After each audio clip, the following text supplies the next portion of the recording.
नमस्कार, सौदा में आप सबका स्वागत है। एक्सपर्ट का दमदार पैनल हमारे साथ है संदीप वागले, मयूरेश जोशी, कुणाल सरावगी और सुमित बगड़िया। अब बात की जाए सीमेंट शेयरों पर, जहां पर कल दमदार तेजी देखने को मिली थी। आज भी फॉलो अप बाइंग होने की संभावनाएं पूरी है। सुमित बताइए, कौन सा सीमेंट शेयर खरीदा जाए वायदा कारोबार में? बहुत अच्छा मूव देखने को मिला है लास्ट 3 दिन में, और अंबुजा सीमेंट ने भी एक अच्छा मूव दिखाया है, जिसके अंदर हमने ऑलरेडी 200 के लेवल से 214 तक के लेवल्स हमको देखने को मिल चुके हैं। At the same time UltraTech cement के अंदर भी हमने लोअर लेवल से बहुत अच्छी तेजी देखी है, जिसके अंदर स्टॉक पिछले 4 दिनों के अंदर 3080-3100 के लेवल से 3350 तक लेवल्स के लिए आ चुका है। अभी इमीडिएटली ऐसा लगता है कि अल्ट्राटेक सीमेंट ऊपर में 3500 रुपए के लिए तैयार हो रहा है, जिसके अंदर इमीडिएटली अगर प्रेजेंट लेवल्स पे भी कोई बाइंग करता है तो 3280 का स्टॉप लॉस लगाना पड़ेगा और 3500 के टारगेट के लिए तैयार रहना पड़ेगा, और एक्जिस्टिंग पोजीशंस को भी फिलहाल होल्ड की जा सकती है। At the same time Ambuja cement के अंदर भी अगर आज 215 के ऊपर ट्रेडिंग होते हुए दिखाई दी तो फिर ये स्टॉक के अंदर भी इमीडिएटली ऊपर में हमें 215 के ऊपर जैसे ही बंद देगा तो 230 तक के लेवल्स हमको देखने को मिलेंगे। तो फिलहाल अंबुजा सीमेंट और अल्ट्राटेक सीमेंट दोनों ही अच्छे लग रहे हैं प्रेजेंट लेवल्स पे। ओके, तो ये है सीमेंट शेयरों पर आए। कैश मार्केट के सीमेंट शेयरों में भी कल बड़ा उछाल दिखा। वागले साहब को कहता हूं चार्ट निकाल कर तैयार रखेंगे, अगर किसी स्टॉक में तेजी की संभावना बनती तो वो भी पूछेंगे। लेकिन इस बीच प्री ओपनिंग सेशन में शुरुआत होने वाली है भारतीय बाजारों की, और आप देखिए एनसेक्स निफ्टी अब 7 पॉइंट ऊपर दिख रहा है इस वक्त, यानी कि थोड़ा ऊपरी स्तर से एनसेक्स निफ्टी हल्का होता हुआ दिख रहा है। लेकिन एक्चुअली 7 पॉइंट ऊपर दिख जरूर रहा है, लेकिन अगर आप देखें कल के फ्यूचर्स के क्लोजिंग से तो एकदम फ्लैट है। कल फ्यूचर्स 8191 पर ही बंद हुए हैं, तो लगभग उन्हीं लेवल पर है जहां पर कल हम बंद हुए, तो यानी कि फ्लैट शुरुआत होगी।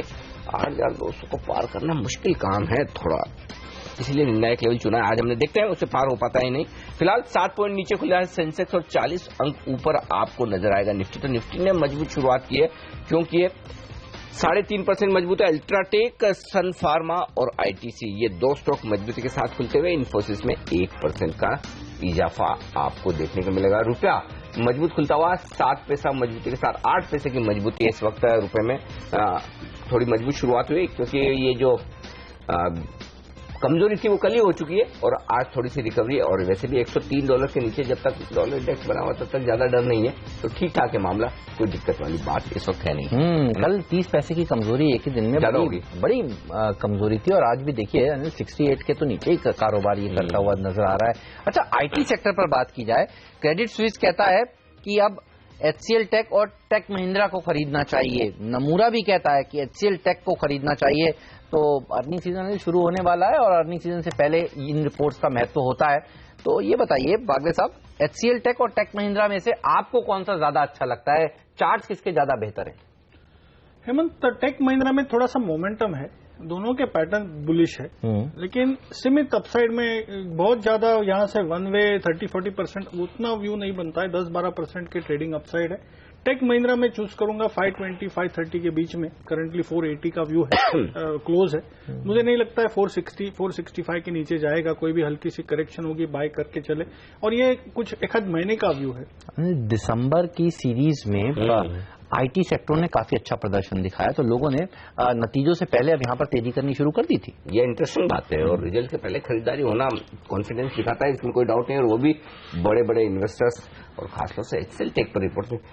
इन्फोसिस आज इंटरेस्टिंग होगा देखने में, क्योंकि एक रिपोर्ट में पढ़ रहा था, खबर पढ़ रहा था रादर, कि इन गवर्न करके एक इन्वेस्टर अवेयरनेस कंपनी है, जैसा कि वो IIAS है और ये बहुत सारी, तो उन्होंने एक चीज पर सवाल रेस किया है कि इन्फोसिस के CFO ने छोड़ा है, और उसके ऊपर वो कह रहे हैं कि उन्होंने क्यों छोड़ा है, ये हम जानना चाहते हैं। कॉर्पोरेट गवर्नेंस के सवाल उन्होंने इन्फोसिस पर रेस किए। इन गवर्न ने ये इन्फोसिस पर सवाल रेस किए। ये खबर में पढ़ा था, उनका ये कहना था कि जो इन्फोसिस के मिस्टर केनेडी हैं, उनकी सैलरी वैलरी कितनी क्या थी, उनको कितना पैसा आप देते थे, ये सब चीजें पूछे, और उनके छोड़ने की वजह। तो देखते हैं इन्फोसिस पर क्या कुछ असर दिखता है इसका या नहीं, वो देखना है। अगले हफ्ते शुक्रवार को नतीजे आने वाले हैं, 13 तारीख को। नतीजों पे तो नजर है ही, इसमें कोई डाउट नहीं। और एक और स्टॉक टाइटन, इस पर राय ली जाए, क्योंकि टाइटन ये कह रहा था कि भाई ज्वेलरी की सेल्स तो वापस इनकी दिसंबर के लेवल पर आ गई। इसका मतलब क्या है हमें इसका मतलब है कि इनकी ज्वेलरी की सेल पहले भी नहीं हो रही थी, अब भी नहीं हो रही है। लेकिन बोल रहे कि घड़ियों की, चश्मों की, बाकी चीजों की सेल अभी भी थोड़ा ट्रैक पर आना बाकी, तो इसको पॉजिटिव तो नहीं समझा जाए। बस सरकार की तरफ से कुछ फेरबदल आ सकते हैं इस बार बजट में, जिसके चलते ज्वेलरी शेयरों में तेजी बन सकती है। हमने देखा था पिछले कुछ दिनों पहले भी इस तरह की रिपोर्ट्स आई थी, तब ज्वेलरी सेक्टर में एक अच्छी रैली देखने को मिली थी। तो एक ये स्टॉक भी थोड़ा एक्शन में रहेगा। अच्छा, शुगर स्टॉक्स, यहाँ पर बड़ा एक्शन हुआ है। कल भी काफी मजबूती हुई थी और कल मेरे ख्याल से हमारे आपने टीम में भी शुगर शेयर, आज भी किसने, आज विकास सेठी ने कहा, द्वारिकेश, और आपका है बलरामपुर। तो ये सेक्टर भी आज एक्शन में रहने वाला है, तो ये भी हम देखेंगे कि ऑटो कंपनियों पर बात की जाए, क्योंकि टीवीएस मोटर्स के नंबर्स देखिए अब कमजोर आए हैं। कल मार्केट बंद होने के बाद आए थे, 8% इनकी बिक्री घटी है, और हीरो मोटोकॉर्प की तो बिक्री बहुत तेजी से घटी है, 34% की कमी देखने को मिली है।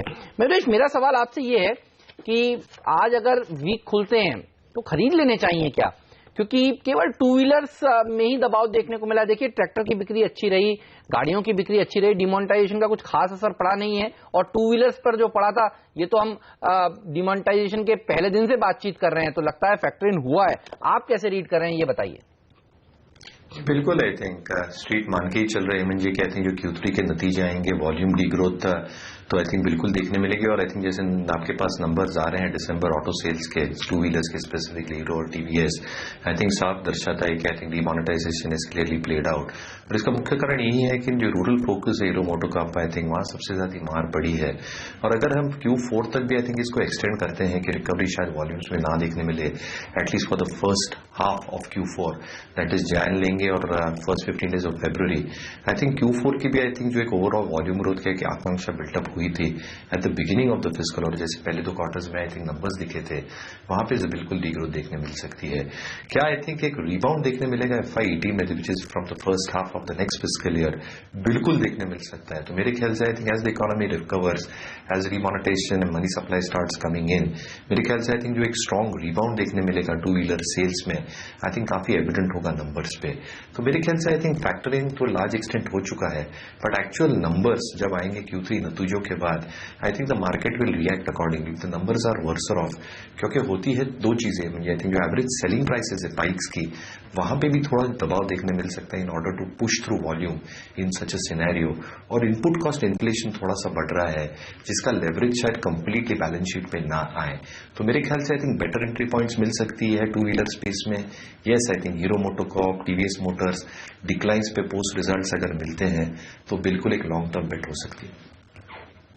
तो ये राय है आपके लिए ऑटो स्टॉक्स पर, लेकिन देख लेते हैं स्टॉक 2020 का अपडेट, क्योंकि आज दमदार एक्शन। अरे कल के तो क्या रिजल्ट है, हम दोनों ने मिला के आपने कितने 11% से ज्यादा के रिटर्न्स थे। कैसे कर लेते हैं हम, बड़ी मेहनत, 11% मेहनत तो लगती होगी, इसमें कोई डाउट नहीं। 11% की कमाई, वो भी तब जबकि सेंसेक्स निफ्टी में कोई रुझान नहीं, ना ऊपर ना नीचे, और ऐसा भी नहीं कि मिड कैप इंडेक्स कोई 3% 2% बढ़ गया। तो बड़ी मेहनत से रिसर्च करके और सब कुछ पढ़ लिख के हमारे दोनों ही कैप्टन्स चुनते हैं 20 दमदार ट्रेडिंग आइडियाज। तो आज के आइडियाज, आज कहां हो सकती है ट्रेडिंग में कमाई, देख लेते हैं स्टॉक 2020 का अपडेट।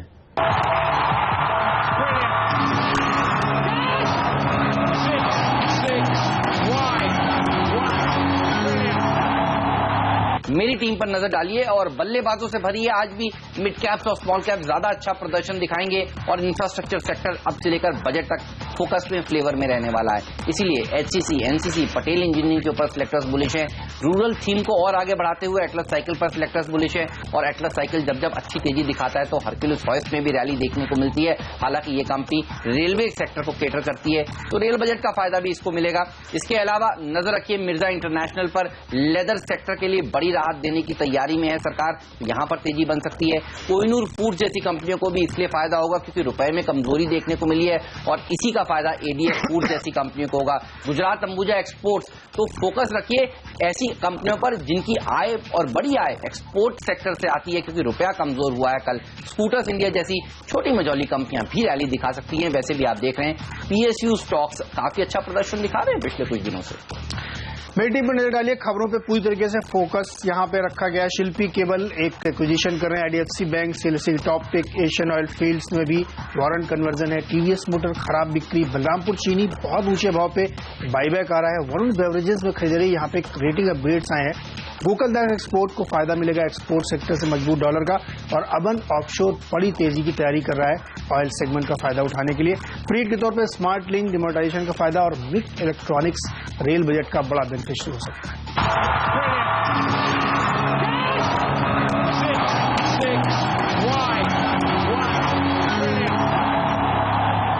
तो ये हैं वो स्टॉक्स जहां पर आज तेजी या मंदी हो सकती है, इन पर रखिएगा नजर। और साथ ही सुमित की एक पिक रह गई है। सुमित कह रहे हैं खरीदना चाहिए एसबीआई का पुट।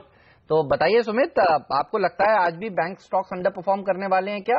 कैसे अप्रोच करेंगे एसबीआई को?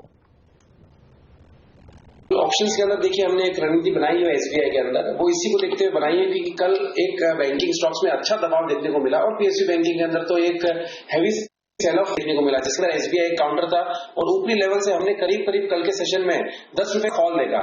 अभी ये लास्ट 5 दिन का लो कल ही ब्रेक हो चुका है, उसको देखते हुए ऐसा लगता है कि शायद 10 से 15 रुपए का फॉल और देखने को मिल सकता है एसबीआई के अंदर।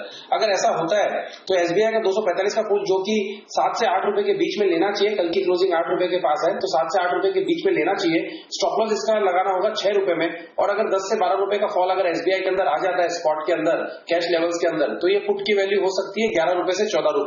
2 से 3 दिन के लिए ये स्ट्रेटेजी होगी, एसबीआई का 245 का पुट लेके काम करना चाहिए। एसबीआई का पुट खरीदने यानी कि बनाए मंदी की पोजीशन। और कई दिनों की तेजी के बाद हेमंत आज एसटीसी ये नीचे के सर्किट पर खुलने के संकेत दे रहा है, यहां पर नजर रखनी चाहिए। एसटीसी का चार्ट लेकर आएंगे आपके सामने। और क्या तेजी हुई है, ये स्टॉक दिसंबर के महीने में दुगुना हुआ है। कुछ लोगों ने साठ-गांठ करके चलाया था, अब लगता है कि आज से बिकवाली होगी 5% लोअर सर्किट पर। क्या दमदार तेजी हुई, लेकिन हम कह भी रहे थे कुछ दिनों पहले कि कुछ लोगों के हाथ में ही ये शेयर है, 90% तो सरकार के पास हिस्सेदारी है, बाकी कुछ फंड्स के पास गिने चुने शेयर थे जो बाहर थे। और देखिए ऐसा ही होता है जब फ्री फ्लोट कम हो तो खाली 6% हिस्सेदारी बाहर है और बाकी एलआईसी और ये इंस्टीट्यूशन के पास है। 94% तो मतलब ऐसी जो कभी बिकने आएगी नहीं। और 6% में भी कितने मालूम है शेयर होल्डर? कुछ 24,000 खाली 24,000 शेयर होल्डर हैं। और एक महीने में स्टॉक डबल। अच्छा मजे की बात है 2011 से 2016 तक के मैंने इसके आंकड़े देखे और एक भी साल पे पैसा नहीं कमाया। ये बात हमने जब तेजी हो रही थी तब भी बताया था कि एक दिन अगर इसमें गिरावट होगी ना तो इसी तरह से होगी। मजे की बात है कि एक भी दिन प्रॉफिट नहीं बनाया, एक भी साल प्रॉफिट नहीं बनाया, वो एक चीज। दूसरी चीज चलिए कोई बात नहीं, प्रॉफिट नहीं भी बनाया, कभी कभी हो सकता है कि आपके पास ऐसे इन्वेस्टमेंट हो, ऐसी एसेट्स हो जिसकी वैल्यू हो सकती है, कुछ नहीं है वो भी जीरो है। अब कहीं सब्सिडी में इधर उधर पड़ा हो तो पता नहीं। तो मजे की बात है कि बिना किसी रीजन के क्यों, चूंकि अच्छा सरकारी कंपनी है, सरकारी कंपनी का शेयर खींचे तो भी कहीं प्रोमोटर पे वो उंगली नहीं उठती, सरकार पे कौन उंगली उठाएगा क्योंकि वो तो कर नहीं रहे। तो जाहिर सी बात है कि जो गिने चुने शेयर होल्डर है वो भाव बढ़ाए जा रहे हैं। अब इसमें दो ही चीजें, मैं एसटीसी को लेकर हमारे दर्शकों को एक बात कहना चाहता हूँ। आप सिर्फ इसलिए ना खरीदेंगे कोई शेयर मोमेंटम में तेजी चल रही है चलने दो ये वो। आप अगर आपको या तो ये पता है कि ये शेयर क्यों बढ़ रहा है, या आपको ये पता है कि इसमें कोई ऐसी खबर आने वाली है जो आपको हमें पता नहीं है, आपको पता है तो ही खरीदिए, अदरवाइज इस तरह के शेयरों में हम कह रहे थे कि हमने दिल्ली के सारे सूत्रों को हिला लिया, पूछ लिया कि कुछ है क्या, ये कैबिनेट की मीटिंग में कुछ आने वाला है, तो हम कह रहे थे कुछ नहीं आने वाला। जब बिना फंडामेंटल्स के शेयर चले ना तो थोड़ा चिंता की बात होती है। और इसके बैलेंस शीट में 2,500 करोड़ का तो लॉस कैरी फॉरवर्ड हो रहा है, ये सोच लीजिए, और 1,400 करोड़ का मार्केट कैप है। बिल्कुल सही बात है। तो इससे बेटर तो एमएमटीसी है जो चलिए इसको देखकर चल रहा था, लेकिन कुछ तो है उस कारोबार में। तो आज देखिए वो अनिल फिर भी मजबूती के साथ खुलने के संकेत दे रहा है एमएमटीसी। आज शुगर सेक्टर पर रखिएगा नजर। ये शेयर जब मोमेंटम में आता है ना तो काफी दिन तक मोमेंटम इसका बरकरार रहता है। और जिस तरह से खबरें चल रही थी कि सरकार जो है वो चीनी कंपनियों के डेट को रिस्ट्रक्चर कर सकती है, इन खबरों के दम पर अच्छी रैली बनी है। तो जितना बड़ा डेट उतना बड़ा फायदा कंपनियों को होता हुआ नजर आएगा। अच्छा, अब इंफ्रास्ट्रक्चर कंपनियों के लिए भी बड़ी राहत की बात है।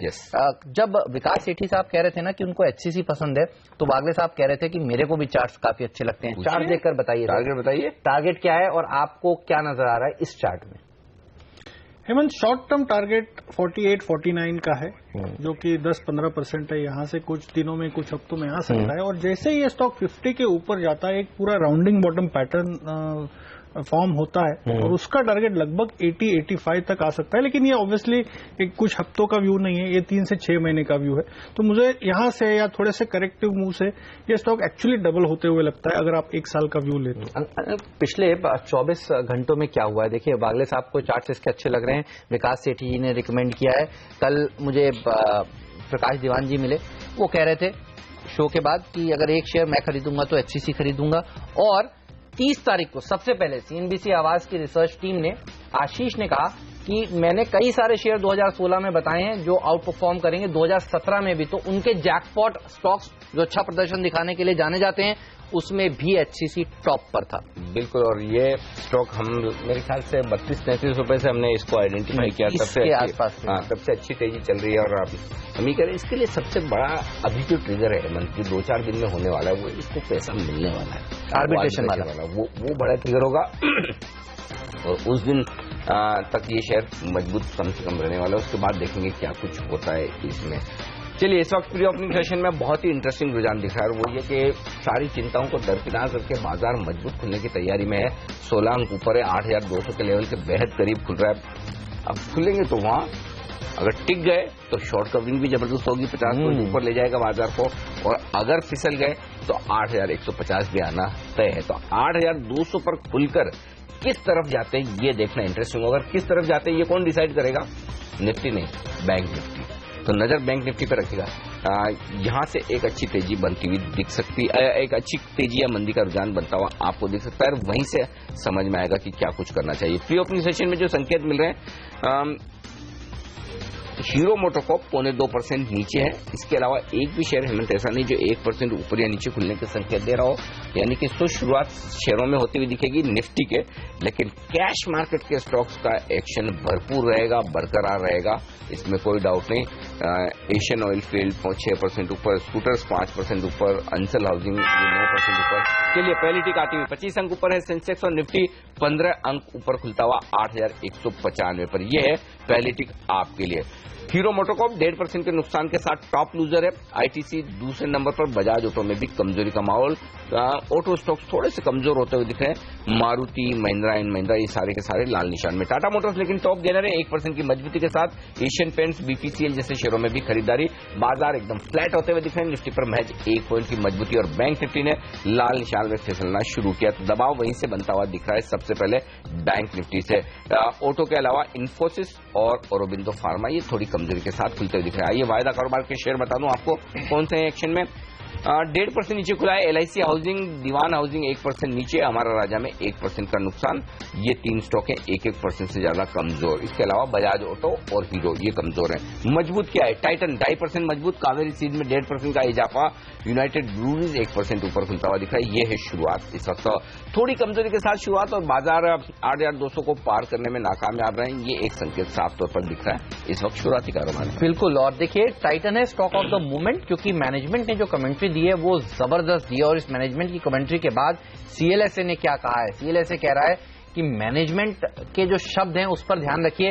वो कह रहे हैं कि अनबिलीवेबल अच्छा क्वार्टर रहने वाला है, तीसरी तिमाही के नतीजे जो हैं वो जबरदस्त रहने वाले हैं, इसलिए स्टॉक पर रखिएगा नजर। दूसरी ज्वेलरी कंपनियों पर भी रखिएगा नजर। ऐसा नहीं कि टाइटन में ही ज्वेलरी सेल्स हुई है, दूसरी ज्वेलरी स्टॉक्स पर ही आज आपके रडार पर रहने चाहिए। लेकिन HCC, अब आप देखिए ये शेयर है 6% मजबूत, जबरदस्त तेजी देखने को मिल रही है। शुगर शेयरों में देखिए बलरामपुर चीनी जो हमारे एक्सपर्ट को पसंद था, वागले साहब को, यहां पर तेजी। द्वारिके शुगर जो विकास सेठी जी को पसंद था, वहां पर तेजी। अच्छा, agro stocks Kohinoor, Gujarat Ambuja export, ADF food ये अच्छा प्रदर्शन दिखा रहे हैं। इसके अलावा आप देखिए कॉनकॉर, इस पर रखिए नजर। यहां पर भी तेजी की बात सुमित बगड़िया जी ने की थी, यहां पर बढ़िया बढ़त देखने को मिल रही है। MMTC, NMDC जैसे स्टॉक्स में भी तेजी हो रही है। अच्छा, सुमित कह रहे थे NMDC आपको खरीदना चाहिए। यही नहीं, पावर ग्रिड एक और सरकारी कंपनी, मॉयल एक और सरकारी कंपनी, यहां पर भी तेजी होती हुई नजर आ रही है। तो कमजोरी कहां है? बैंक्स में Kotak Mahindra bank, ICICI bank, axis bank, IndusInd bank, HDFC ये वो पॉकेट है जो दबाव बना रही है। तो दूसरे दिन लगातार देखिए यहाँ प्रेशर होता हुआ, और सुमित कह रहे थे कि एसबीआई का पुट खरीदिए, आप देखिए एसबीआई में भी मंदी होती हुई नजर आ रही है। इन्फोसिस ज्वेलर आप कह रहे थे, कुछ रिपोर्ट्स आई हैं ब्रोकरेज हाउसेस की जिन्होंने सवालिया निशान उठाए हैं सीएफओ के छोड़ने पर। अब देखिए यहाँ पर भी आधे % की नरमी के साथ कारोबार हो रहा है, और एसटीसी में जैसा कि हम आपको बता रहे थे अब आपको सावधान होना चाहिए। देखिए ऐसा ही होता है, 27,000 शेयरों में 5% का लोअर सर्किट, तो लोग निकलने का मौका नहीं मिलता। बिल्कुल सही बात है, और यही दिक्कत है इस वक्त। लेकिन दिक्कत जहां दिख रही है वो शेयर आपके सामने रखूं। पहला है डीएलएफ, और डीएलएफ में क्या हो रहा है, आज इंटरेस्टिंग बात है कि वो शेयर नहीं मिल रहे हैं जहां पर वायदा कारोबार में पोजीशन बड़ी बन रही हो, लेकिन जिन शेयरों में ट्रेडर्स डर के पोजीशन हल्की करते हुए दिख रहे हैं वो इंटरेस्टिंग रुझान दिख रहा है, और वो है सबसे ज्यादा डीएलएफ में 7% ओपन इंटरेस्ट में कमी आई है। यानी कि जो तेजी बनी है वो कॉन्फिडेंस नहीं है, और ट्रेडर्स खासतौर से तेजी करने वाले ट्रेडर्स अपनी पोजीशन हल्की करते हुए दिख रहे हैं। 1% का नुकसान स्टॉक में दिख रहा है, और ओपन इंटरेस्ट में 2.5 लाख 2.25 लाख शेयर कम होते हुए दिख रहे हैं। क्या कहेंगे सुमित, जिनकी पोजीशन है डीएलएफ में वायदा कारोबार में, क्या उन्हें बेचकर निकल जाना चाहिए, हल्की कर लेनी चाहिए, या फिर क्या फ्रेश शॉर्ट भी किया जा सकता है यहाँ पर? यस एब्सोल्युटली अनिल जी, आपने एकदम सही चीज पकड़ी है। प्रॉफिट बुकिंग कर लेनी चाहिए, क्योंकि जैसे ही ये 15-20 मिनट में अगर 1-1.5 रुपए का फॉल अगर यहाँ से और दिखाता है तो एक अच्छा ब्रेकडाउन देखने को मिलेगा, जिसके अंदर ये दोबारा से 110-105 के लेवल्स तक आ जाएगा। आई थिंक जिन्होंने भी लॉन्ग किया है वो बुक कर ले, और फ्रेश शॉर्ट्स भी अगर क्रिएट करना है तो सही है, प्रेजेंट लेवल्स पे भी शॉर्ट कर सकते हैं। अगर यहाँ से 1 रुपया और गिरा तो 4 से 5 रुपए का फॉल हमको शार्पली देखने को मिल सकता है। मेरे ख्याल से प्रेजेंट लेवल पे भी सेल बना सकते हैं। ऑलराइट, चलिए तो डीएलएफ को बेचकर चलना चाहिए। कल एक अच्छी तेजी के बाद आज यहाँ पर दबाव देखने को मिल रहा है। देखिए 1.25% नीचे ये शेयर इस समय कारोबार करता हुआ, तो इंफ्रास्ट्रक्चर शेयर अच्छा प्रदर्शन दिखा रहे हैं। एचसीसी जैसे स्टॉक, अच्छा एनसीसी में भी तेजी होती हुई आज नजर आ रही है, करीब 1% मजबूती के साथ ये शेयर ट्रेड करता हुआ।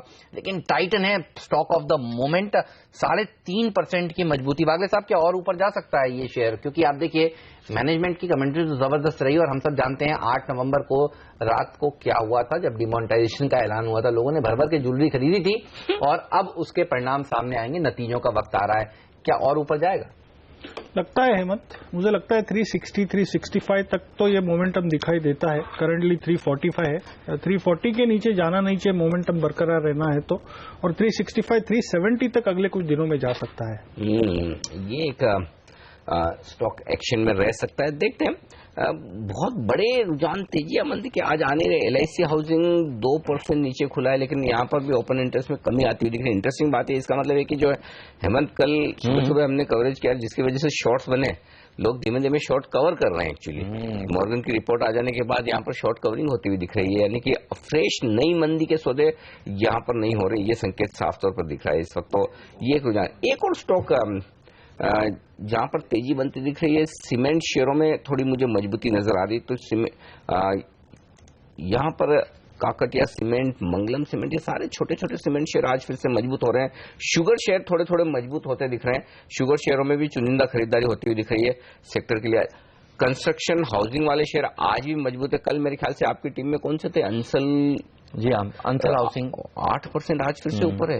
एक्चुअली लो कॉस्ट हाउसिंग के लिए बड़ा भूमिका है। जिस तरह से जो कदम उठाए गए हैं, लो कॉस्ट हाउसिंग के लिए सबसे ज्यादा फायदेमंद खबर है ये। बिल्कुल। तो आज यहाँ पर एक और स्टॉक जहां तेजी बनती दिख रही है, विंध्या टेलीलिंक्स। मेरे ख्याल से आज इसकी बोर्ड बैठक भी है। हाँ, बोर्ड बैठक है विंध्या टेलीलिंक, जहां पर 150 करोड़ रुपए के फंड रेजिंग का प्लान है। ये स्टॉक काफी मजबूत होता दिख रहा है विंध्या। ये भी एक अच्छी कंपनी है जो वाकई में रडार पर रखनी चाहिए, क्योंकि आज बोर्ड बैठक भी है मेरे ख्याल से। और एमपी बिरला ग्रुप की कंपनी है, बिरला कॉप की होल्डिंग कंपनी है, और कल बिरला कॉप में 8-10% की 7-8% की मेरे ख्याल से तेजी बनी थी, जो सीमेंट शेयर काफी तेजी से भाग रहे हैं।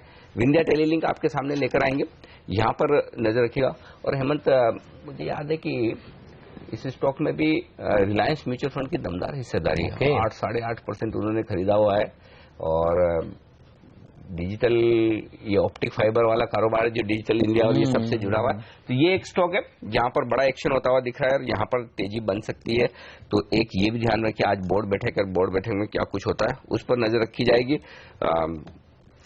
बाजार थोड़ा सा जरूर हल्का सा ढीला होता हुआ नजर आ रहा है। बिल्कुल, और मिड कैप इंडेक्स कोशिश कर रहा है जमने की। आप देखिए अच्छी बात ये दिख रही है कि आज भी कमजोर बाजार में भी एडवांस डिक्लाइन रेशियो पर नजर रखिए। एक गिरने वाले शेयर के सामने करीब करीब 2 बढ़ने वाले शेयर हैं, तो छोटे मझौले शेयरों में एक्शन जबरदस्त होता हुआ दिख रहा है।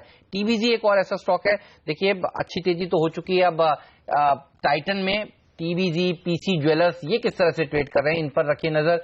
1% मजबूती के साथ टीबीजी इस समय ट्रेड करता हुआ। बागले साहब, कुछ चार्ट्स अच्छे लग रहे हैं क्या टीबीजी या पीसी के भी, क्योंकि ज्वेलरी सेक्टर जो है उनके नंबर्स तो अच्छे आने वाले हैं। देखिए टाइटन जैसे दिग्गज अगर कह रहा हो कि मेरे नतीजे अच्छे आएंगे तो बाकी कंपनियों के भी अच्छे आएंगे। क्या कोई अच्छा शेयर इसमें दिख रहा है आपको इस पैक में, टाइटन के अलावा? टाइटन पर तो आप बुलिश हैं, आपने बताया। हेमंत, मैं टाइटन, पीसी में मुझे नई स्ट्रेंथ दिखती है। TBZ followed, I think second pick होगा टीबीजेड। मैं पीसी के साथ तो जाना नहीं चाहूंगा। और टीबीजेड बोलने के बाद अब देखिए 4-4.5% मजबूती के साथ ट्रेड करने लगा है, तो छोटे छोटे सेक्टर्स हैं जो अच्छा प्रदर्शन आज दिखा रहे हैं। बिल्कुल, और यहीं पर तेजी अच्छी बनती हुई दिख रही है।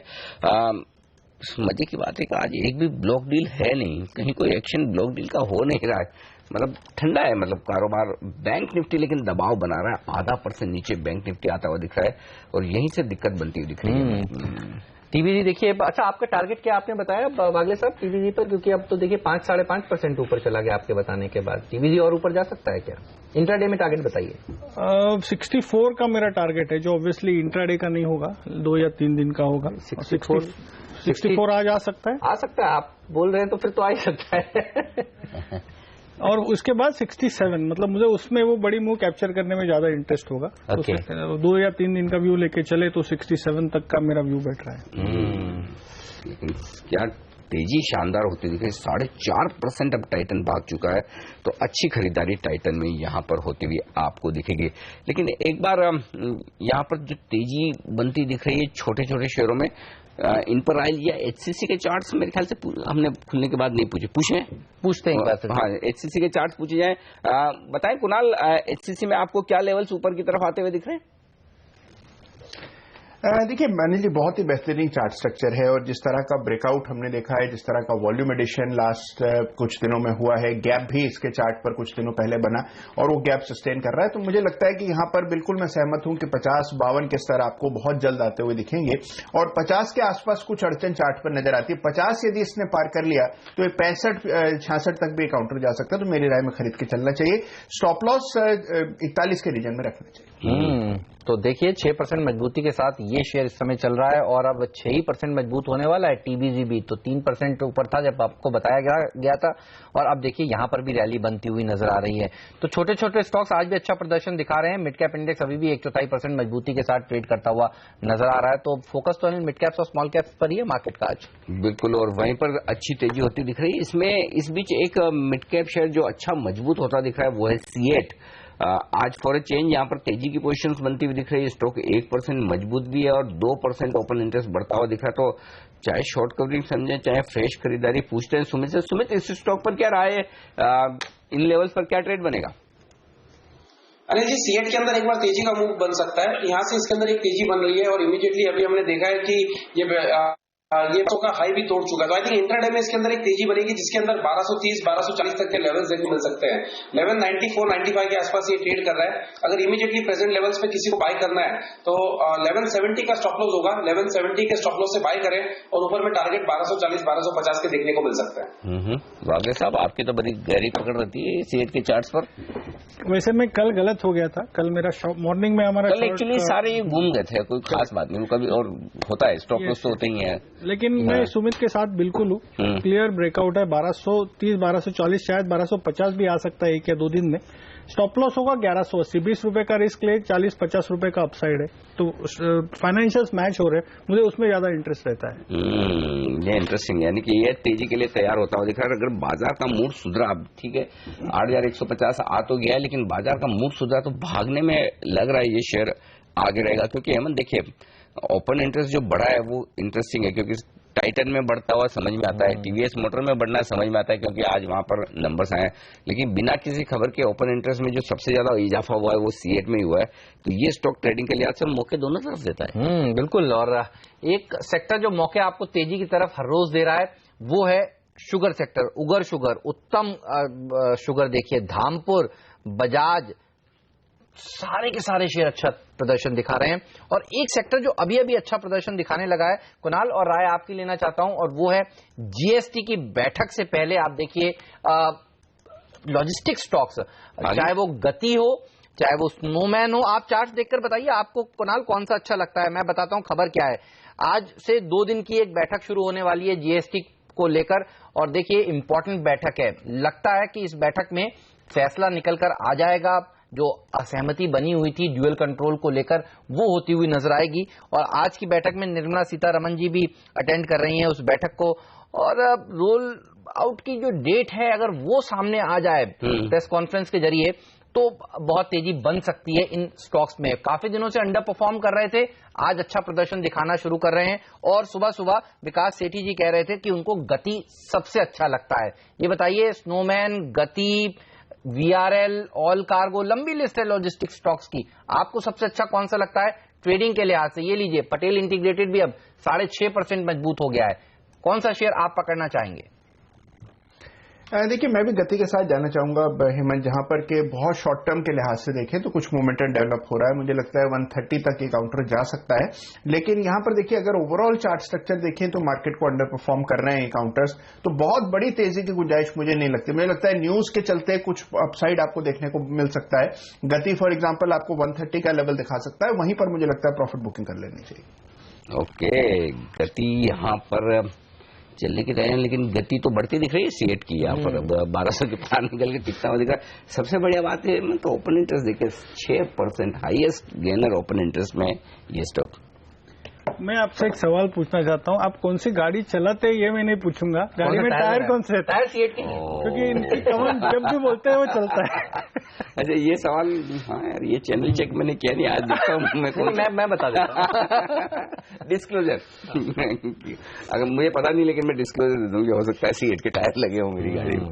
लेकिन मजे की बात ये, कुछ स्टॉक ऐसे हैं जो आपको ट्रेडिंग के बेहतरीन मौके देते हैं, और आप सुबह सुबह उनमें देखकर अंदाजा लगा सकते हैं कि ये स्टॉक किस तरफ का डायरेक्शन दे रहा है। लेकिन अल्टीमेटली ये है कि जो ट्रेडिंग के मौके दोनों तरफ देते हैं, उन स्टॉक्स में आप एक बार अपना जरूर वो लगा कर रखें, स्टॉप लॉस, इसमें कोई डाउट। बिल्कुल। अच्छा, एक सेक्टर जो आज फिर से कमजोर हो रहा है उसकी बात करते हैं, और बहुत महत्वपूर्ण है। बैंक निफ्टी पर भी नजर रखिए, अब ये 100 पॉइंट नीचे खिसक गया है। सुमित, आप मंदी में थे, आप ये बताइए इस समय क्या बैंक निफ्टी में कोई ट्रेड लेना चाहिए? पहला सवाल तो ये, और दूसरा सवाल ये है कि हाउसिंग फाइनेंस कंपनियां आज बड़े डाउनग्रेड आए हैं। देखिए, और हम शो की शुरुआत में ही कह रहे थे कि HCL, माफ कीजिएगा, LIC हाउसिंग फाइनेंस पर रखिए नजर, 2% नीचे है कल की बड़ी गिरावट के बाद। इंडिया बुल्स हाउसिंग फाइनेंस भी नीचे है। टॉप 5 FNO लूजर्स में दीवान हाउसिंग का नाम भी शामिल है। तो एक हाउसिंग फाइनेंस कंपनी जो आप शॉर्ट करना चाहेंगे, और बैंक निफ्टी पर भी व्यू दीजिए, क्योंकि यही बाजार का मूड आज फिर से बिगाड़ रहा है कल की तरह। यस, बिल्कुल, एब्सोल्युटली। मार्केट ओपन होने के पहले जब हमारी बात हो रही थी 8:30 बजे के आसपास, तब हम यही डिस्कस कर रहे थे कि बैंकिंग और बैंक निफ्टी ज्यादा वीकनेस दिखा रहे हैं, उसकी वजह से निफ्टी के ऊपर दबाव देखने को मिल सकता है। बैंक निफ्टी ने सबसे पहले तो कल का लो भी ब्रेक कर दिया, तो ये फ्रेश साइन डेवलप हो रहे हैं, जिसके अंदर ये पता चलता है कि बैंक निफ्टी अभी वीक है। इमीडिएटली अब अगर ये 17,800 का लेवल जैसे ही ब्रेक करेगा, तो जो हमने टारगेट दिए थे 17,600, 17,500 के, वो आने की प्रोबेबिलिटी बहुत अच्छी और बहुत ज्यादा हो जाएगी। और मुझे ऐसा लगता है कि शायद वो लेवल्स आ सकते हैं। जैसे ही 17,800 का इंट्राडे में लेवल ब्रेक होगा, तो बैंक निफ्टी के अंदर और वीकनेस देखने को मिलेगी, और 17,600, 17,500 तक के लेवल्स देखने को मिल सकते हैं। अब रही सवाल हाउसिंग फाइनेंस की, तो हाउसिंग फाइनेंस के अंदर इमीडिएटली देखिए वीकनेस देखने को मिल रहा है। आई थिंक आईपुर हाउसिंग फाइनेंस के अंदर जैसे ही कल का लो ब्रेक होगा, यानी 650 टू बी वेरी प्रिसाइज, अभी 660 के आसपास चल रहा है, तो 650 जैसे ही ब्रेक होगा, तो इसके अंदर हमको 30 से 40 रुपए का फॉल देखने को मिल सकता है, जिसके अंदर 620, 610 के लेवल्स हमको देखने को मिल सकते हैं। 650 ब्रेक होने के बाद 40 से 50 रुपए का फॉल 1 से 2 दिन के अंदर ही देखने को मिलेगा। तो आईपुर हाउसिंग फाइनेंस के अंदर भी वीकनेस का ही व्यू है। तो ये राय है आपके लिए। इन तमाम शेयरों पर मिड कैप इंडेक्स अभी भी लेकिन मजबूती के साथ बना हुआ है। उसकी वजह सिर्फ ये है कि सीएट, पीसी ज्वेलर्स, टाइटन जैसे शेयर जो आज सुबह सुबह हम आइडेंटिफाई कर रहे थे, वो अच्छी मजबूती के साथ कारोबार करते हुए दिख रहे हैं, और उनके दम पर मिड कैप इंडेक्स में अब भी तेजी का रुझान बरकरार है। तो यहाँ खरीदारी होती हुई दिख रही है। हिंदुस्तान कंस्ट्रक्शन देखिए 5.5% आज खबरों के दम पर जो स्टॉक चल रहे हैं वो काफी मजबूत चल रहे हैं, इसमें कोई डाउट नहीं है। अंसल ग्रुप के सारे शेयर, स्कूटर्स इंडिया आपका 5% ऊपरी सर्किट पर है हेमंत। जी हाँ, और शुगर शुगर काफी अच्छा प्रदर्शन दिखाता हुआ, और लॉजिस्टिक्स कंपनी आज देखिए इनका दिन हो सकता है अच्छा। पीएनबी गिल्ड जैसे स्टॉक्स पे अच्छा प्रदर्शन आज दिखा रहे हैं, 5% का लगता है अपर सर्किट यहां पर भी लग चुका है। एस्कॉर्ट्स ये एक और ऐसा स्टॉक है, कल क्या जबरदस्त बिक्री के आंकड़े इन्होंने पेश किए, ट्रैक्टर की सेल्स क्या जबरदस्त आई है, और वागले साहब ब्रेक में कह रहे थे कि एस्कॉर्ट्स और ऊपर जा सकता है। सर क्या टारगेट है आपका अगला? कल एक्चुअली महिंद्रा भी चला, एस्कॉर्ट्स भी चला, लेकिन वॉल्यूम एस्कॉर्ट्स में था, तो मेरा शॉर्ट टर्म टारगेट लगभग 355 का है, अभी 323 324 है, ये कुछ दिनों में आ सकता है, और अगर वो सस्टेन कर जाता है तो 385 390 तक का व्यू है। तो एस्कॉर्ट्स में अभी भी तेजी का माहौल बन सकता है, ये आप ध्यान में रखें। तो बाजार एक बात अच्छी दिख रही है हेमंत मार्केट में, और वो ये कि 8150 के आसपास सपोर्ट लेने की कोशिश हो रही है। ये एक अच्छा संकेत है कि एक अहम थोड़ा लेवल है जहां पर रखने की कोशिश कर रहा है, तो ये बढ़िया बात है। लेकिन आज देखिए दो बड़े सेक्टर्स, एक तो बैंकिंग कमजोर है और दूसरा बिग सेक्टर जो कमजोर है वो है आईटी। आप देखिए इन्फोसिस, विप्रो, ये सारे शेयर कमजोरी के साथ आज कारोबार करते हुए, और अब 1.5% देखिए अगर इन्फोसिस कमजोर हो और विप्रो में 1% से ज्यादा की गिरावट हो। अच्छा ऑटो शेयरों में देखिए टीवीएस मोटर, बजाज ऑटो समझ ही नहीं पा रहे हैं। बजाज ऑटो ने तो क्या खराब नंबर्स कल पेश किए, कल भी दबाव में था, आज भी दबाव में। हीरो मोटोकॉर्प में भी कोई राहत की बात नहीं है। तो ये जो लीडर सेक्टर्स है ना वो आज नीचे प्रदर्शन दिखा रहे हैं। दिग्गज ऑयल एंड गैस का शेयर देखिए, ओएनजीसी, बीपीसीएल, ये भी कमजोरी के साथ था। तो लीडरशिप मिल नहीं रही है मार्केट को। संदीप का कॉल बिल्कुल परफेक्ट था, बेचना चाहिए मार्केट को। ये बात सही है, और बेचने का अभी तक तो वही हम कह रहे थे कि भाई देखो एशिया के अलावा कोई रीजन है नहीं जो आपको बताए कि ये होनी चाहिए। विंध्या टेलीलिंक, इस पर एक बार फिर से राय ली जाए मयूरेश से। मयूरेश आपके रडार पर है, स्टॉक को ट्रैक करते हैं क्योंकि आज स्टॉक की इसकी बोर्ड बैठक है और बोर्ड बैठक के हिसाब से यहाँ पर स्टॉक में तेजी बनती हुई दिख रही है, 2-3% मजबूत है। क्या करना चाहिए? क्या ये डिजिटल इंडिया और इससे जुड़े हुए कामकाज, ऑप्टिक फाइबर का कुछ खरीदारी की राय बनती है आपकी? नहीं अनफॉर्चुनेटली कवर नहीं करता मैं स्टॉक्स। ओके, चार्ट्स पर एक बार वागले साहब आप बताएं, क्योंकि मेरे ख्याल से वॉल्यूम अच्छे होते हुए दिख रहे हैं आज के सेशन में। जनरली लिक्विड स्टॉक है, अगर कहीं कोई आपको संकेत मिल रहा हो तेजी का तो बताइए। हल्का सा पॉजिटिव है, आई थिंक बेस बिल्डिंग 550 के आसपास बना है, अभी 630 का है। आज का लो अगर स्टॉप लॉस पकड़ के चलते हैं जो कि 590 है, मुझे लगता है ये स्टॉक 700 720 तक ये पोजीशनल व्यू, लेकिन कुछ दिन ये स्टॉक है भी ऐसे कि आप इसमें 1-2 दिन का व्यू ले भी नहीं सकते। लेकिन बढ़िया बात है कि जहां फंड्स की बड़ी खरीदारी और जहां अच्छी वैल्यू है, क्योंकि बिरला कॉर्प में इनके पास 35% हिस्सेदारी है। बिरला कॉर्प खाली उसका वैल्यूएशन गिने तो 1700-1800 करोड़ हो जाता है और इसका मार्केट कैप सिर्फ 700 करोड़ का है। तो ये स्टॉक है जो कभी आप खराब बाजार में ढूंढे कि जहां आपको इन्वेस्टमेंट करना हो तो इस तरह के शेयर ढूंढने चाहिए जहां पर वैल्यू दिखे, रिस्क कम हो। लेकिन हाँ, इनके लिए आपको खराब दिन का इंतजार करना ज्यादा ठीक रहता है बजाय मजबूत दिन के, तो ये देखना आपके लिए जरूरी। लेकिन इस बीच बाजार कमजोर होते दिख रहे हैं हेमंत। 100 अंक नीचे, सेंसेक्स पर, निफ्टी पर 30 अंकों का नुकसान। लेंगे एक छोटा सा ब्रेक, हमारे सारे एक्सपर्ट्स हमारे साथ, और ब्रेक के दौरान हम ढूंढेंगे आपके लिए ट्रेडिंग के कुछ और बेहतरीन मौके। बने रहिए हमारे साथ।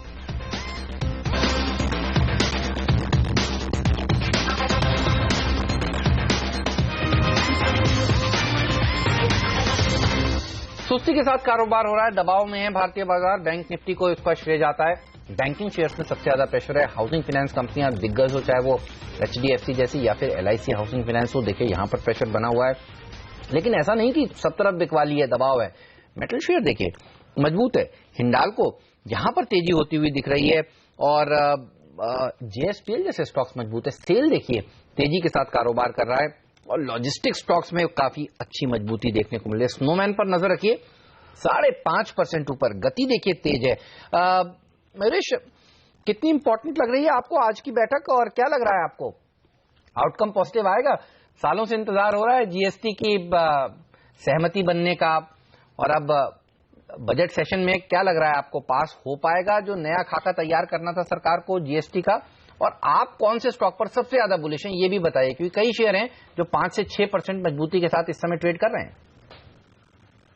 So again I think markets काफी होपफुल है कि कुछ रेजोल्यूशन निकल आए, स्पेसिफिकली आई थिंक जो 1.5 करोड़ का टर्नओवर है और ड्यूअल कंट्रोल का जो एक अहम मुद्दा सेंटर और स्टेट्स के बीच में चल रहा है, तो अगर कुछ पॉजिटिव रुझान इसमें निकल आते हैं तो markets will take that positively. But I think the bigger picture is कि आई थिंक जो टैक्स रेट्स डिसाइड होंगे अक्रॉस ब्रैकेट्स और कौन से सेक्टर्स या कौन से stocks rather related to the sectors will fall in that individual tax bracket जो डिटरमाइन होंगे as per the slabs decided. So I think larger picture that the markets will look forward is that yes I think logistics में I think एक जो आप move देख रहे हैं वो एक ऑब्वियस मूव है, बट काफी सेक्टर्स हैं जो आई थिंक जीएसटी के प्रभाव से आई थिंक पॉजिटिवली इम्पैक्टेड हो सकते हैं। अनऑर्गेनाइज मार्केट जहां जहां है आई थिंक वो सारे स्टॉक शायद over the longer period of time अच्छी तरह से ट्रेड कर सकते हैं। वो प्लाईवुड्स हो, आई थिंक डिस्क्रिशनरी स्पेंडिंग वाले स्टॉक्स हों, एफएमसीजी स्टॉक्स हो, कंज्यूमर स्टेपल्स हों, लेदर फुटवेयर वाले स्टॉक्स हों, तो मुझे लगता है आई थिंक ये इसमें से चुनिंदा स्टॉक बिल्कुल देखे जा सकते हैं। आपके आई थिंक जो टीम में मिर्जा इंटरनेशनल था मेरे ख्याल से थे एक बेहतरीन लॉन्ग टर्म पिक हो सकती है। I think top line bottom line growth काफी अच्छी तरह से आ सकती है। And my own sense is that the acquisition that they have done जिससे उनकी आई थिंक कैपेसिटी बढ़ गई है, जो अर्निंग्स एस्टिमेट है स्पेसिफिकली फॉर 17-18 आई थिंक अच्छा खासा बढ़ सकता है। Secondly I think logistic space में ही रहना हो तो I think for holding on to stock like TCI मेरे ख्याल से आई थिंक एक बेहतरीन विकल्प हो सकता है। With the demerger that has happened of express business मुझे लगता है जो एग्जिस्टिंग कारोबार है, फ्रेट है, सप्लाई चेन सॉल्यूशंस है और सीवेज का कारोबार है, वहां पे जो अर्निंग्स का एक अनुमान हम लगा रहे हैं I think his is a little bit conservative but still I think it provides decent upside even if one assumes demonetization और लॉजिस्टिक स्पेस में थोड़ी दिक्कतें आए। तो मेरे ख्याल से आई थिंक टीसीआई बहुत बेहतरीन होल्ड बन सकता है। Mirza from the footwear space और प्लाईवुड से और रिलेटेड एंसिलरी जैसे कंज्यूमर स्टेपल्स और एफएमसीजी कंपनियां हो वहां भी चुनिंदा पिक हो सकते हैं, लेकिन I wait for numbers to come through, तो वहां पे स्टॉक स्पेसिफिक उलझान रखना चाहिए। बट ये दो स्टॉक बिल्कुल होल्ड करनी चाहिए if you are holding on to these stocks. Okay, तो ये राय है मिर्जा इंटरनेशनल को खरीदारी करने की। आजा सुबैया, हाँ बाजार खुलने से बहुत पहले हमारे कैप्टन से बता दिया आपको स्टॉक 2020 में कि खरीद लीजिए शेयर को। हेमंत की टीम में, हेमंत आपकी टीम में डिपेंडेबल स्टॉक था। डिपेंडेबल है तो समझ लीजिए फिर कितना आपको भरोसा करना चाहिए। डेफिनेटली एक स्टॉक जो कमजोर हो रहा है, कुणाल चार्ट देखिए जरा, केनरा बैंक के 0.5% नीचे गिरा, ज्यादा नहीं है लेकिन ओपन इंटरेस्ट में 3-3.5% का इजाफा है। 5 लाख शेयर जुड़े, थोड़े शॉर्ट साइड पर पोजीशन बनती हुई दिख रही है और गिरेगा या कहीं कुछ अहम सपोर्ट लेवल के आसपास है इस वक्त? देखिए सपोर्ट अगर आप देखें अनिल जी तो 250 के आसपास है, यानी कि 10 रुपए नीचे सपोर्ट दिखाई देता है, तो अभी भी इसमें और गिरावट की गुंजाइश है। मुझे लगता है थोड़ा पुल बैक आ जाए तो यहां पर भी शॉर्ट बनाए जा सकते हैं। 270 के आसपास एक स्टॉप लॉस रखें, पुल बैक में इसको शॉर्ट करें, मुझे लगता है कि 250 तक फिसल सकता है। ओके, शुक्रिया आप सभी मेहमानों का, कुणाल, सुमित, मयूरेश और वागले साहब हमारे लिए वक्त निकालने के लिए। बाजार में कमजोर, लेंगे एक ब्रेक और ब्रेक के बाद 2017 के बाजार के आउटलुक पर बातचीत करेंगे। हमारे साथ जुड़ेंगे बाजार के जाने माने दिग्गज उदयन मुखर्जी साहब इस छोटे से ब्रेक के बाद।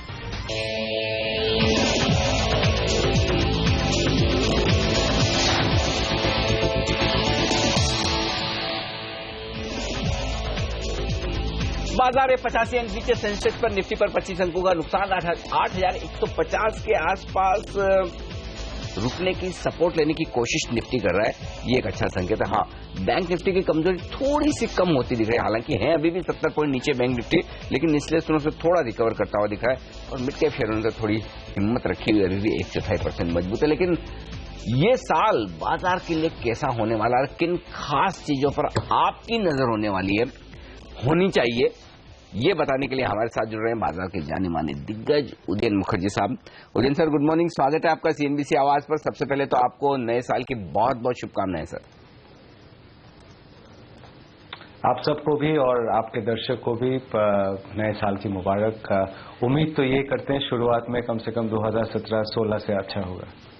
चलिए, तो ये एक आपने पॉजिटिव नोट पर बात कही कि 2017 अच्छा होना चाहिए, ये उम्मीद है। लेकिन सर ये बताइए क्या कुछ अच्छा हो सकता है 2017 में? अच्छा होगा तो क्या होगा? ये तो आपने बड़ा गजब का क्वेश्चन किया कि आजकल तो नेगेटिव्स के लिस्ट लंबा बोल सकते हैं, पॉजिटिव्स के लिस्ट छोटा ही है। लेकिन ये मार्केट को सुधारने के लिए देखिए 2.5 साल हो गया ये मार्केट से बहुत अच्छा रिटर्न नहीं मिला है। जब तक ये गवर्नमेंट चुनाव जीता है, वहां से अभी आज तक का रिटर्न मैप कर ले, मेरे ख्याल से एनुअलाइज रिटर्न कुछ 2-3% ही होगा या 3-4% होगा।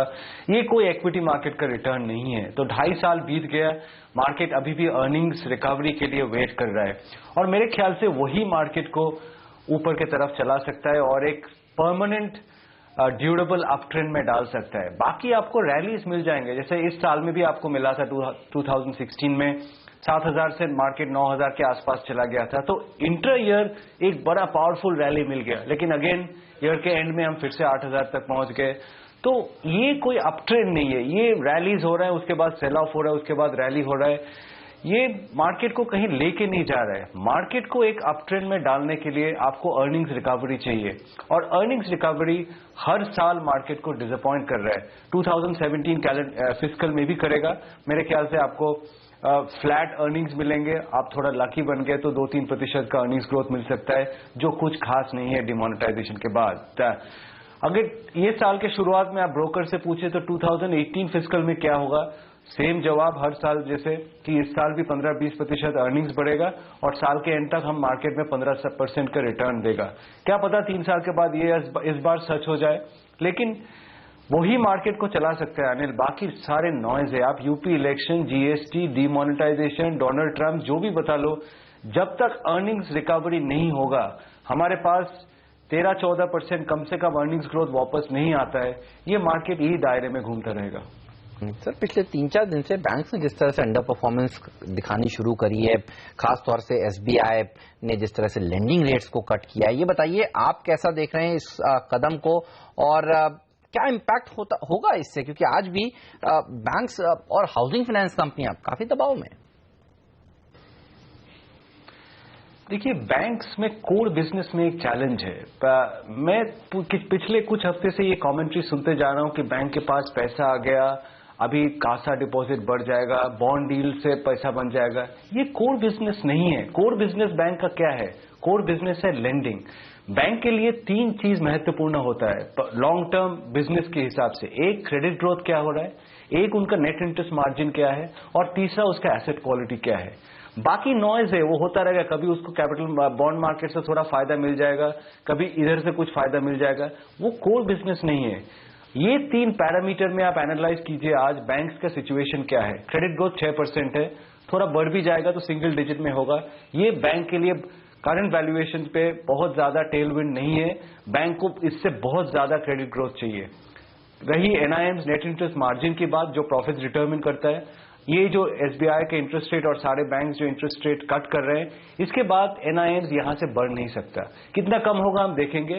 फ्लैट टू नेगेटिव आउटलुक है एनआईएम्स का भी। तो ये है प्रॉफिटेबिलिटी और एसेट क्वालिटी। मेरे ख्याल से एसएमई स्पेस पे जो चल रहा है, यहां से एसेट क्वालिटी और आरबीआई का रिपोर्ट आपने देखा होगा, एसेट क्वालिटी में भी बहुत ज्यादा सुधार तो नजर नहीं आ रहा है।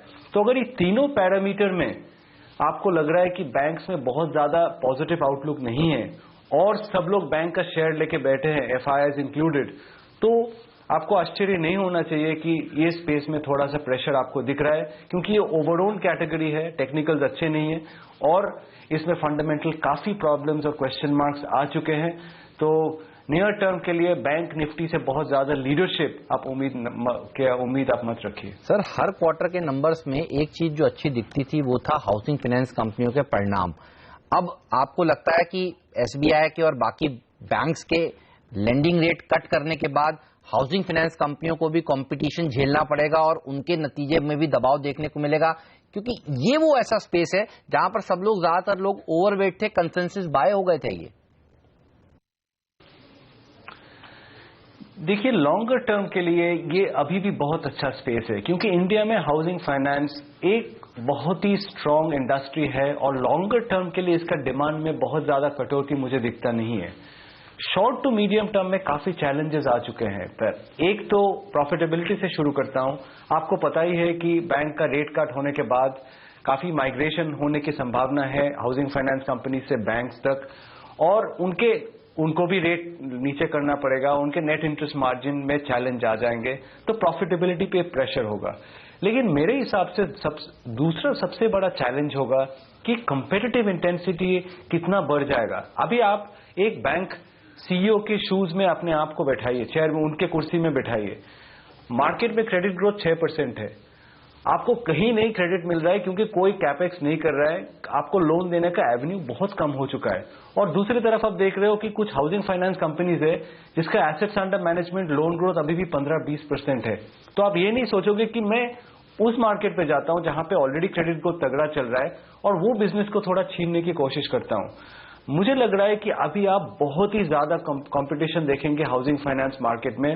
Large public sector bank SBI, PNB जैसे और प्राइवेट सेक्टर बैंक से भी, और जो existing pure housing finance companies है उनको ऐसे लोन ग्रोथ निकालना अभी काफी मुश्किल हो सकता है। और जैसे आपने जिक्र किया, सारे लोग ओवरवेट है हाउसिंग फाइनेंस में। अभी एफआई जब छुट्टी के बाद आएंगे वो देखेंगे अपना जो सबसे बड़ा स्टॉक है एचडीएफसी, वो उसमें इतना बड़ा कंपटीशन आ गया, एनआईएम नीचे जा रहा है। तो टेक्निकल्स अच्छे नहीं है, फंडामेंटल मैंने बोला बहुत प्रेशर्स हैं, और एक दो स्टॉक छोड़ के वैल्यूएशंस भी कुछ खास चीप नहीं है।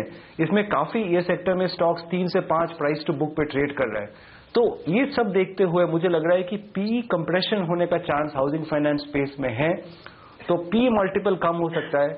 अगर प्राइस करेक्शन होगा देखेंगे, अगर प्राइस करेक्शन नहीं होता है तो इसमें टाइम करेक्शन की बहुत ही आशंका है कि 3-4 क्वार्टर ये स्टॉक आपको कोई रिटर्न्स नहीं देता है। सर, एक चीज मैं आपसे पूछना चाहता था कि ये सरकारी कंपनियों के शेयर बहुत बढ़ रहे हैं और कोई रीजन या लॉजिक समझ में नहीं आ रहा है कि ये शेयर क्यों बढ़ रहे हैं, कैसे, क्या कोई ये इन्हें सेफ समझना चाहिए इस बाजार में? और इनमें से कई सारे शेयर तो ऐसे जो शायद फंडामेंटली उतने मजबूत ना हो, लोग समझे कुछ लैंड बैंक की स्टोरी आ जाएगी या कुछ ऐसा होगा। कैसे इन सरकारी कंपनियों को शेयरों को देखें जो शेयर भाग चुके हैं काफी, क्या करना चाहिए सर? देखिए, मुझे लग रहा है कि मार्केट में कुछ एक एक्सपेक्टेशन है कि इस बजट में या तो डाइवेस्टमेंट के बारे में कुछ बड़ा अनाउंसमेंट आएगा, ये गवर्नमेंट कुछ बताएगा ये पब्लिक सेक्टर कंपनीज के सुधार के लिए। ये पहली बार नहीं होगा कि बजट से पहले पीएसयू कंपनीज में काफी एक सुधार आता है। इसमें मैं 2 कैटेगरी कर दूंगा आने लिए पब्लिक सेक्टर कंपनीज में। एक है जो सॉलिड बिजनेसेस है, प्रिडिक्टेबल बिजनेसेस है, जैसे आपके पावर ग्रिड हो गया, एनटीपीसी हो गया, आपको पता है कि ये क्या करना चाह रहा है और इसमें आप खरीदारी कर सकते हो, क्योंकि जैसे आपने कहा कि इसमें ये सेफ कंपनीज हैं। रिटर्न्स बहुत अमेजिंग नहीं है कि साल में 40% रिटर्न इसमें आ जाएगा क्योंकि इसका प्रॉफिट इतना बढ़ जाएगा, लेकिन एक स्टेडी पेस पे ये बढ़ सकता है और सेफ्टी के कारण थोड़ा सा पैसा इसमें अभी जा रहा होगा, तो ये आप समझ सकते हैं। वो उस स्लॉट में गवर्नमेंट सेक्टर में कुछ कंपनीज अच्छे हैं, जैसे ऑयल कंपनीज भी अच्छे हैं, उसमें आप लोग खरीदारी कर रहे हैं, तो ये मैं समझ सकता हूं। लेकिन जो सबसे ज्यादा भाग रहा है वो है एसटीसी, आईटीआई, एमटीएनएल। ये आप बताइए कौन से लॉजिक हो सकता है कि ये स्टॉक्स ऊपर जा रहे हैं? अगर गवर्नमेंट इनको बेचना भी चाहे, कौन बैठा है प्राइवेट सेक्टर में ये मार्केट में वो सब रद्दी खरीदने के लिए? ये एक कुछ मेरे ख्याल से ये स्टॉक को चलाया जा रहा है बजट से पहले। आप इन पे बिल्कुल दूर रहिए और बहुत ही इसमें कॉशियस रहिए, क्योंकि ये एसटीसी, आईटीआई, एमटीएनएल जैसे स्टॉक कभी स्टॉक शेयर होल्डर्स को रिटर्न्स लॉन्ग टर्म में नहीं दे चुके। इनका बैलेंस शीट एक मेस है, इनके ऑपरेशंस में कुछ ना ही कहे तो अच्छा है। तो ये एक कुछ ऑपरेटर ड्रिवन या कुछ कंप्लीटली स्पेकुलेटिव एक्टिविटी के कारण चल रहा है। ये मैं वो पब्लिक सेक्टर में नहीं डालूंगा पावर ग्रिड एनटीपीसी की लिस्ट में जिसमें कोई फंडामेंटल स्ट्रेंथ है। ठीक बात है। तो सरकारी कंपनियों में अच्छी और बुरी कंपनियों में फर्क समझना जरूरी है, और जो बुरी कंपनियां सिर्फ उम्मीद के दम पर भाग रही हैं वहां से दूर हो जाए, ये राय है उज्जैन सर की। सर, बहुत बहुत शुक्रिया आपका हमारे लिए वक्त निकालने के लिए और हमारे दर्शकों को बाजार पर अपनी राय देने के लिए। तो कमजोर शुरुआत भारतीय बाजारों के 8,150 के आसपास होल्ड करने की कोशिश निफ्टी की। फिलहाल पहला सौदा में आज के लिए इतना ही, लेकिन आप बने रहिए सीएनबीसी आवाज के साथ। आशीष शर्मा जुड़ेंगे छोटे से ब्रेक के बाद और लेकर आएंगे कमोडिटी बाजार की ओपनिंग भी और आपके तमाम सवालों के जवाब भी। फिलहाल हम दोनों को दीजिए इजाजत। नमस्कार।